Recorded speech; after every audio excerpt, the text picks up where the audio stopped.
আসসালামু আলাইকুম। আজকে কথা বলবো হিমোফিলিয়া নিয়ে। হিমোফিলিয়া একটি রাজবংশীয় রোগ।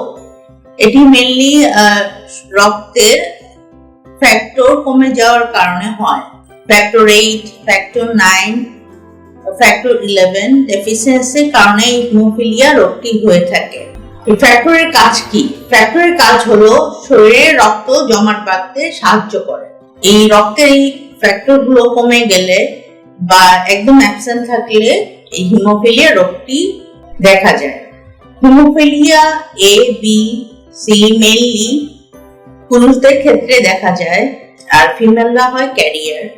লক্ষণের মধ্যে হাঁটু ফুলে যাওয়া, যে কোনো গিরা ফুলে যাওয়া, তারপরে জন্মের পরের থেকেই শরীর কোনো জায়গায় কেটে গেলে আর ব্লিডিং বন্ধ হয় না, এসবই হলো লক্ষণ। যদি কোনো শিশু বা বাচ্চা এ ধরনের রক্তক্ষরণ শুরু হয়ে যদি বন্ধ না হয় বা মুসলমানি করার পরে রক্ত যদি বন্ধ না হয়, তাহলে ইমিডিয়েটলি হেমাটোলজিস্টের শরণাপন্ন হবেন। ধন্যবাদ।